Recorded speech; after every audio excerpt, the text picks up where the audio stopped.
Welcome back, everybody. This is 1 month later. If you're listening on the podcast and you probably just heard Matt's amazing new intro, thank you so much for that. Um, you know, we are going to be talking about WandaVision episode 3 today. I was going to say we are going to talk about like the negatives and the positives, but honestly, there's not that many negatives to talk about for this episode. And then if we have a little bit more time at the end, we're going to go over the possible theories that we said last time. So if you weren't here last time or you haven't listened to it last time, you can find us on Spotify, YouTube, hopefully pretty soon, and Google Podcast, Apple, all that stuff. And I think there's a stream here on Twitch as well. But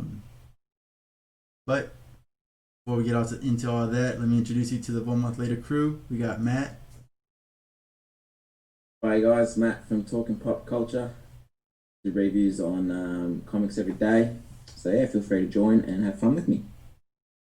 Then we got Hey Nuno. guys, my name is Nuno. I'm from I Talk Comics. We just talk about comics there. I basically review, and I'm on this wonderful podcast. And thank you so much for having me again this week. Carlo.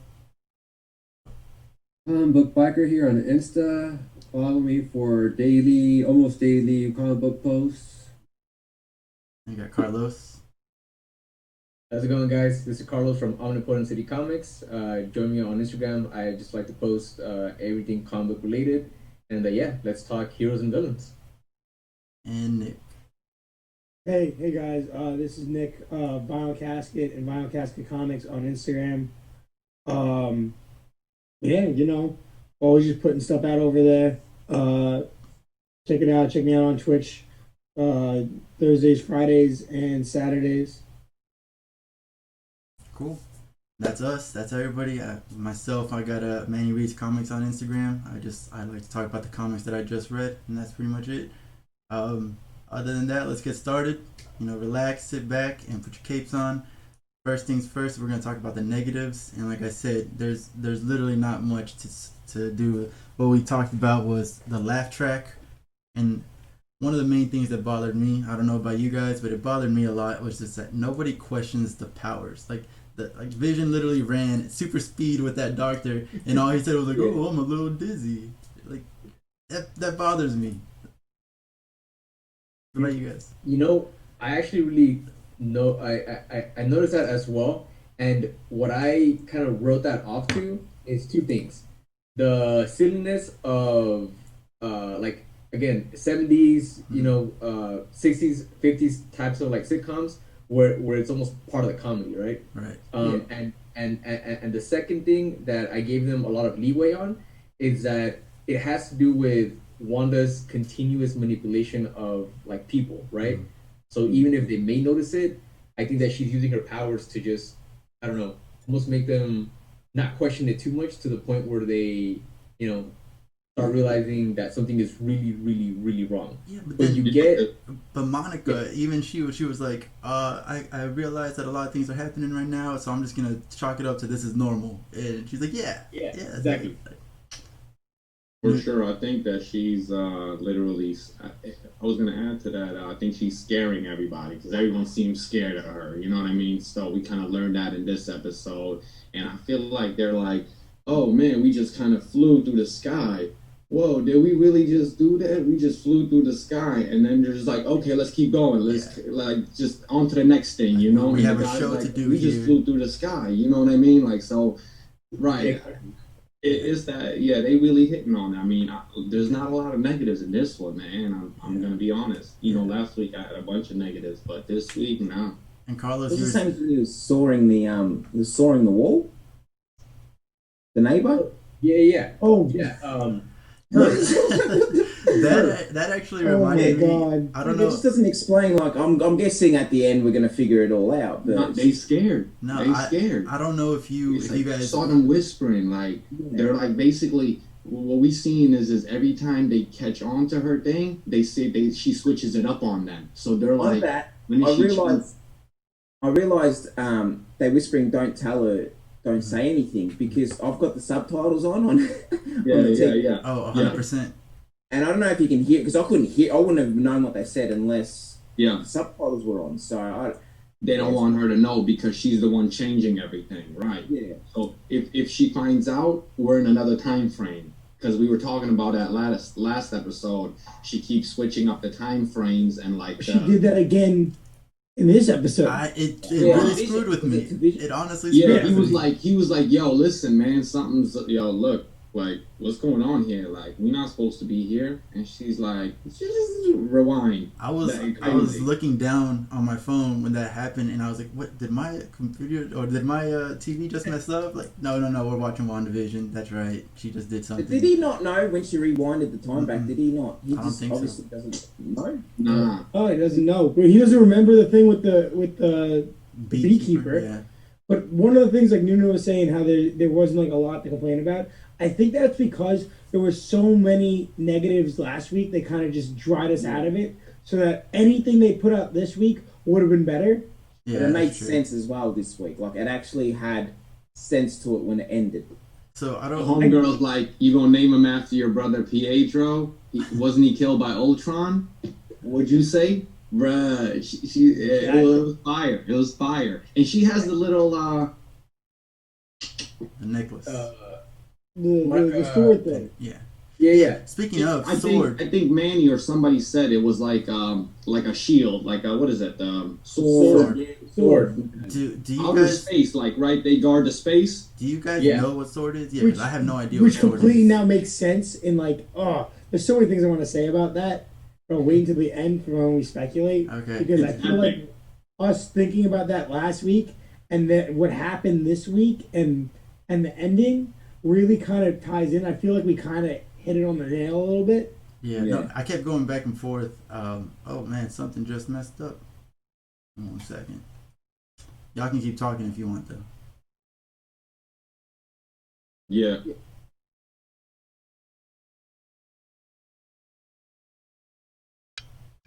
He's there, and we got homegirl coming over, whispering to him like she's saying like, "Oh, I'm thinking she's saying, oh, look, we've been here long enough now. Like in this time frame, she hasn't changed anything, but meanwhile, she's giving birth. All this craziness is happening. So I mean, it's pretty crazy." And he's like, "What don't you want me to know? What's going on?" And you know what I mean? So yeah, and the ending is crazy. Yeah. Yeah, what I was gonna say though is that it's funny that you bring that up about the possible speculation, because as I'm watching, because I watched it twice. The first time I watched it, I was like, oh man, you know what, that theory that I threw out there, it's not right. And then this time, watching it a second time, I was like, you know what, I think I'm on the money. I think I'm right. But and also, Theories, I got something for you. Matt, when you brought up about him sawing through the wall, I don't know if you guys watch Rick and Morty, but that's what I was thinking about. The mailman is like, my bed, and just like glitching out. Like that's what it reminded me of. So. Hey, Carla, your mic's off, mate. Just so you know. I was gonna ask you guys if anyone runs into any Hydra soap, send it my way. Dude. So yeah, like you were talking about the glitching. Mhm. My theory is that it's like so Ultron and Jarvis / Vision are related because they come from the same family. So I'm thinking that these people are like baby Ultrons, and when they do things like that, when they're choking or like sawing through the wall, they're machines. If they were human, they say, "Oh shit, I'm sawing the wall." Like, "Oh shoot, I'm choking. Let me save myself or something." But they're machines. They don't get it. So I'm thinking these are like, it's like Ultron's world. Like I know he died, but you know, with that high technology, he can like just put his stuff in some hard drive or something. And I got Doctrine right here, Vision, and Scarlet Witch. Ultron's on here, and he's one of the main villains. So I think Ultron is going to show up towards the end, and I think that's why Wanda kind of freaked out. She said, "What? Would you say Ultron?" I said, "Oh shit, I slipped up." So yeah, I think this is a alternate reality where it's like half Wanda's mind and half Ultron's doings. Oh shit! I didn't even. Yeah, Oh, like okay. life model decoys. I didn't even think of that LMDs But, like, or anything like The that. ending kind of makes that not. Mm-hmm. Possible, I guess, in a way. Yeah, maybe Is that like a everybody force but, shield? Yeah, she like everybody but the one character, maybe, because that definitely that what's her name? Monica. Geraldine? Geraldine is was- 100% a human. Yeah. You know, I don't want to. You know, I want to wait until we get to the end of the episode, kind of talking about it. But she gets chucked out of whatever Yeah. is going on. Yeah.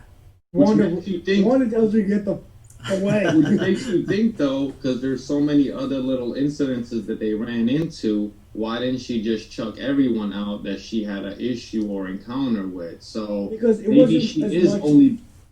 It wasn't as much of an issue as she offended, and like because obviously this is some kind of like coping mechanism because like they're trying to be happy and whatever, cover everything up. Wanda, or at least I think Wanda is, but like when she mentioned Pietro and Ultron, that like triggered something and offended her. The other things have are like cues of like reality going bad, and she just kind of resets it, or something resets it. But in this case, this wasn't her like thinking the things are gonna go bad. This is her being angry. Right. The other times have been her like getting upset but not angry, So- or being afraid but not angry. This is the first time we see her get angry. Yeah. You mentioned she was pregnant in the real world. She bloody caused a bloody. But can we just say that I brought up the twins Yeah, last they were week, coming up. Yeah, and for sure. not only did she have twins, but the names they come up with Tommy and Billy. are Billy and Tommy. Yep. Literally names of the twins. Yeah, Speed and Wiccan. that was a good Is that call. their real name, Speed and Wickens? That's their hero names, but their real names are Tommy and Billy. That was definitely a good call. So And- basically, like how you were saying, is that she like I'm thinking that she's holding a whole town, like a little Twin Peaks, a little Riverdale town. She's holding it hostage, basically. That's what I'm thinking, and that's where we get the kind of like little small town aspect, and all the people in there are just hostage, and they've been in this cycle for X amount of time. So that's why they're like, come on, we don't want to switch it up again. I got a small idea with that though. I don't think they're hostages. I think they're shield agents. I think You think Alright, everyone in there is okay. trying to make Are a we talking move on theories her in already? their own way? Are we talking theories already? Because I've got enough. I I've mean, got a good we one. Dude, can't, there's like- so many. That's the cool Oh, thing man. about the show is there's so many theories. But You I just reckon? want to touch on something that happened in the beginning. One of the positives, obviously, our episode is going to be the Easter eggs. But the doctor saying, "Oh, I'm going to Bermuda." Yeah, I thought that was cool. Yeah. Yeah, that's cool. I said, "What's in Bermuda?" What? Like, what is that? I Have don't- you I don't ever get it. watched like the Agents of Shield show? It No. kind of like they mentioned. I think they mentioned it in the movies, right? When Coulson Oh, dies. isn't that what happened What? with Colson? Yeah. But it's basically how Coulson's brought back to life. Okay. But it's But like but with a Coulson, it wasn't it Tahiti? was it Tahiti? I thought it was Bermuda. I think It was you're. Tahiti. I think you're right. Was it? Red Dead Redemption. But they mentioned Bermuda. I don't remember if they did, but in the show Coulson, it was definitely Tahiti. Okay. You know, it's I know that I'm usually the one that's like, no, let's get back on topic, but I'm gonna forget this if we wait until we go to the possible theories. But the way Nuno and Nick are talking, it reminds me of the Twilight Zone where the kid has like the power to make people disappear. And so like everyone is just like, nope, we're gonna act exactly how you want. Like we're not gonna offend you in any way. And if you do offend me, I'm gonna make you disappear. And that's kind of how what's going on with here, like with what you were saying, how everyone's kind of scared. But I do Hey, think my wife was saying, what is it? The Brady Bunch theme. The graphics were Brady Bunch. The song was another show. What was the song? It wasn't a Brady Bunch song. I can't put it in mind. It was custom to this show. You're talking about the intro song? Yeah. So the visuals were Was Brady it Brady Bunch. Bunch the reference, or was it something else? but Like, I if you thought Brady notice- Bunch at first. The song was something else, but the Yeah. visuals were Brady Bunch. Because on the the Brady interior, Bunch thing, on that Brady Bunch thing, in the actual show, right? I've switched on here. There's squares, yeah. When Yeah. they introduced the family, Those are Did you pyramids. notice? Okay. They were like that. Like little hexagons. Yeah. That's AIM's logo. Oh, really? yeah, And they then were I was like looking at- hexagons, right? Right, and then that guy that came out of the sewer, They look like fucking beekeeper guys. Oh, I reckon AIM's got something to do with The this. scientist, the Hydra Good job. scientist. dude, I'd love to see MODOK. That's nice. I reckon they've got something to do with this, man. Because why would they make him the hexagon? You know what I mean? Like, not the That's a square good like the Brady catch. Bunch. That's a good Yeah, catch. and I then haven't the even seen interior, anything like and that. then the first shots of the interior, at least, were the Brady Bunch with the stairs going up and stuff. Yeah. But I just wanted to mention that. I thought it was cool too. So you peeped the AIM Easter egg in there. So Yeah, well, that's why when you're talking about the Brady Bunch, I remembered the squares. I was like, hang on, I just didn't know what theme song it was. My wife said it was another like 70s 80s show, but I don't know the theme song. I know the visuals were Brady Bunch, but not the theme. That's pretty cool. That's a good catch. I like that. One of the other positives is Carlos brings up is that there's seamless transition between the scenes. You know, like it's just when it's a sitcom thing, and he's immediately that okay, this is real. Wanda's pissed off, or something's about to happen. Like one of the examples is when Monica hears. I'm calling her Monica. It's Geraldine, but I'm just gonna go ahead and call her Monica. When Monica hears that stork, like the whole or whatever, she loses her sitcom voice quick, and she's like, "What was that? What is going on?" Like she's like an agent, like she's ready to go. But then what you brought up was, as soon as Wanda hears Pietro and Ultron, she immediately loses her sitcom voice, and it's go time basically. She turned into the Homelander. I was hoping that her eyes start glowing red. That would have been nice. Yeah, no, that was intense. I was hoping. So, like that scene, I want to talk about that scene a little bit because to me that was the absolute best part of episode 3. Like overall, this last episode was amazing. But I had mentioned in our last recap that Elizabeth Olsen's acting really impressed me and has been impressive to me. And in this episode, it was the absolute best that I've seen so far.